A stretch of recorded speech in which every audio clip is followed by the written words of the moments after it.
Antony anankiroa lehibe ny tena niatsoana anareo eto ny voalohany a dia ny fahazahoana n'izay zao trophée hitantsika manoloana antsika zao na antsoina hoe international star award for quality na international star for quality award izay azony la gastronomie pizza nalaina tany à Genève tamin'ny fahasivy-ambinifolo sy ny faharoapolo ny volana septambra lasa teo. Zay ny voalohany.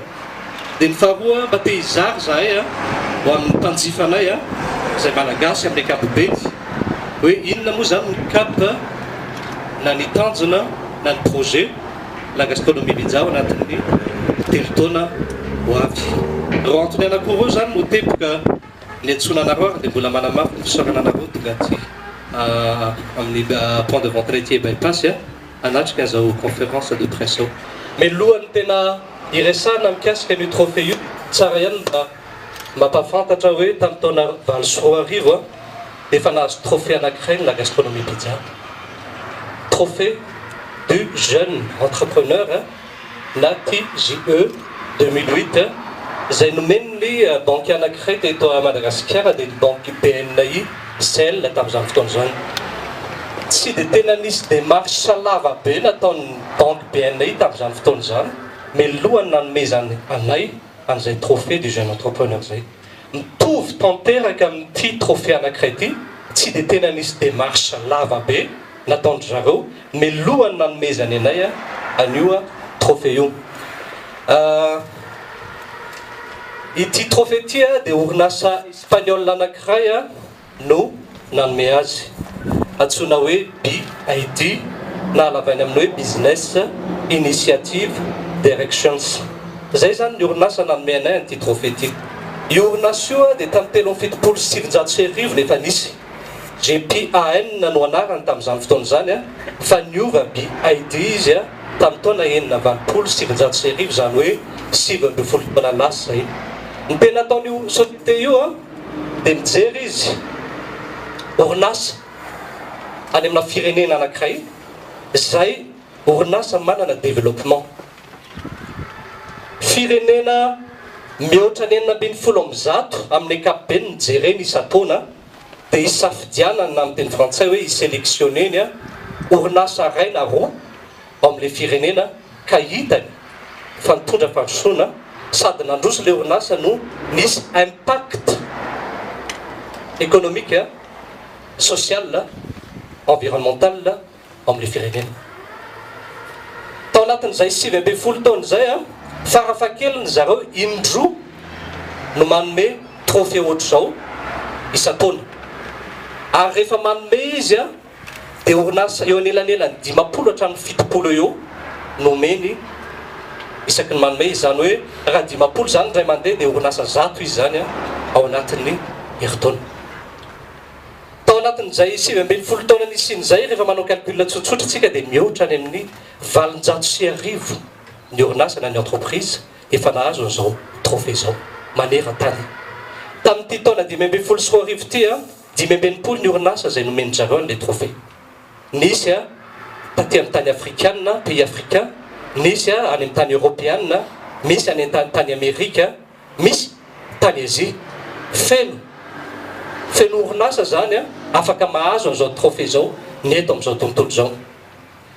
Dia androany tena fifaliana lehibe ho anay no mizara an'ilay izy ho aminareo mba hampitaina amin'ireo le mpamaky ny asa soratrareo, ny mpijery, ny chaîne sy ny station audiovisuelle ny fahazahoana ihany loka izany na trophée izany izay atolotra ihany koa ho an'ny mpiara-miasa aminay ray amanontolo sy ny mpanjifanay izay malagasy any hatrany amin'ny 3.7 isan-jato.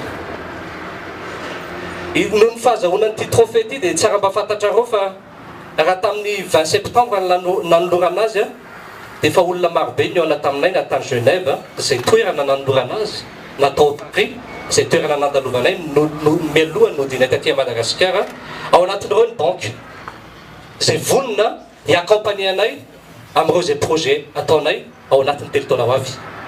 Ao anatin'ireo misy antsoina hoe capital risqueur, mpampiasa voly zany. Ao anatin'ireo misy société de communication à l'international vont y accompagner la gastronomie pizza un projet d'implantation à MG2 en Indiana et à Madagascar. Zanoué, tena tiako atongavana dia zao manana lanja lehibe ho anay satria manana lanja international amin'ny resaka qualité ity trophée ity. Ary dia anampy anay be dehibe zany trophée zany ahafahanay mandeha miroso amin'ireo le projet izay anananay mandeha nanety Madagasikara indrindra fa ny any ivelany. Zay mikasika an'ity le resaka International Star Award for Quality ity point na hoe karazana ny critère d'éligibilité moa nazavainy zareo anay ihany ho resako aminareo eto voalohany anisan'ny safidianana la gastronomie pizza nahazahoana an'izao trophée zao dia ny resaka leadership, resaka fitantanana. Faharoa ny stratégie de communication, fahatelo ny stratégie de marketing, fahaefatra ny formation du personnel, fahadimy ni résultats financiers, fahaenina ni résultats des chiffres d'affaires. Ary mbola misy arany fa zay tsy mbola anananay dia ny certification ISO 9001. Relais point tonono creux zany nos critères d'éligibilité ahafahana mahazo an'izany antsoina hoe International Star Award for Quality zany.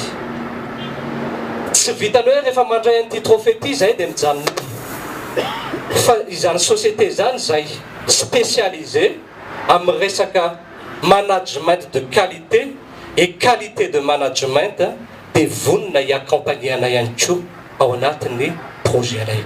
Zay tena zava-dehibe ao anatin'ny fahazahoana an'izao International Star Award for Quality na afoizina amin'ny hoe ISAQ izao.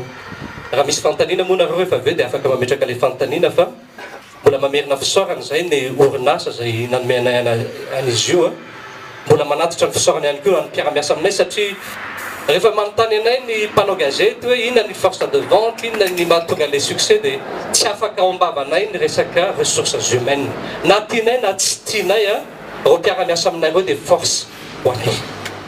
Ary zany dia isoranay azy reo indrindra ihany koa fa nyresahako teo ny clientèle anay dia force ho anay ihany koa satria na tsara tahaka n'inona ary ny pizza izay karakaranay nefa tsy misy mpividy dia miverina zéro ihany zany.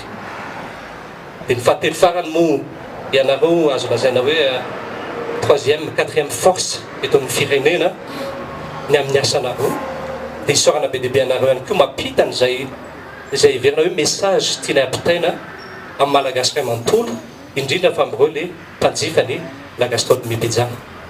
Zay mikasika le trophée makaiza ary zao ny la gastronomie pizza, aiza ny capiny la gastronomie pizza manomboka eto.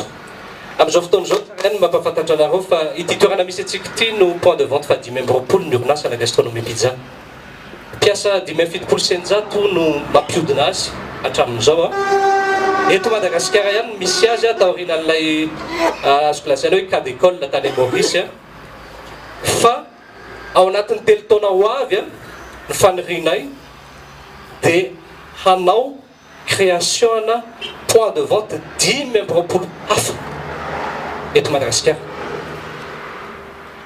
Tsy mora ny fanaovana ny construction tahaka an'itony sy ny hoe fanokafana fa mitraika efa izay anananay hoe raha afaka nanao point de vente valo zay tao anatin'ny 20 volana tsy manana antony kosa hoe tsy ahavitana point de vente 580 ao anatin'ny telo taona.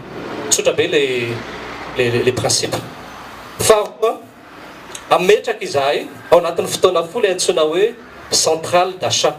Io centrale d'achat io dia toerana anankiray tena ampivondronanay ny production an'ireo ingrédients izay ho ampiasainay amin'ny fanaovana pizza sy ny produits izay amidinay. Ao anatin'izany toerana zany tena misy fitantanana manokana mihitsy izay voara-maso atianina manaraka ny fenitra izay takily ny fikirakirana sy ny fikarakarana sakafo. Zay le antsoina hoe norme tout court moa zany ilazantsika azy. Ankoatran'ny les centrales d'achat sy les points de vente 580 manana ihany koa zay efa niresahako teo projet de création chaîne hôtelière eto Madagasikara ao anatin'izay telo taona ho avy zay. Ary ny aingana indrindra dia manana projet de création tsy projet ntsony moa zany satria efa à 65% de réalisation de travaux zay zao eo Analakely eo a ngamba mihina fa efa mba hitakitanareo mpitan'ny hôtel Le Glacier amin'ny juin 2016 no livraison ny bâtiment io a vita tanteraka donc raha ela indrindra ray volana aorinan'izay mandeha ny lancement complexe hôtelier et restaurateur no ataonay eo Analakely reo zany a ny projet anay ho an'ny eto Madagasikara rehefa niresahany natsidiky chef mbinina teo a tsy hoe taorina azahoan'ny trophée zay vao andeha any ivelany efa tao anatin'ny roa taona zay no nikonikoniny sy niketriketrika ny fivarotana lay antsona hoe franchise la gastronomie pizza any ivelany efa fantatry ny sasatsasany amin'ireo fa firenena vitsivitsy les îles sœurs de Madagascar moa zany ny filaza azy les îles voisines de Madagascar ao anatin'izay ny La Réunion ny Moroni any Grande Comore ny Mayotte ny Maurice zay ivarotana les franchises dia tafiditra ao anatin'ny cible anay ihany koa ny certains pays africains Afrique subsaharienne tafiditra ao anatin'izay ny Afrique du Sud ny Mozambique ny Afrique de l'Est Kenya Tanzanie indrindra fa ny Afrique de l'Ouest tafiditra ao anatin'izay ny Côte d'Ivoire ary ny Côte d'Ivoire no firenena voalohany andehanana la gastronomie pizza ao Afrique ka niresaka moa tsika tao hoe taorinana azahoana le trophée dia efa nisady mpiara-miasa mpiara-miombonantoka na partenaire efa nanome fahavononany amin'ny tanana anay amin'izay implantation anay any Afrique zay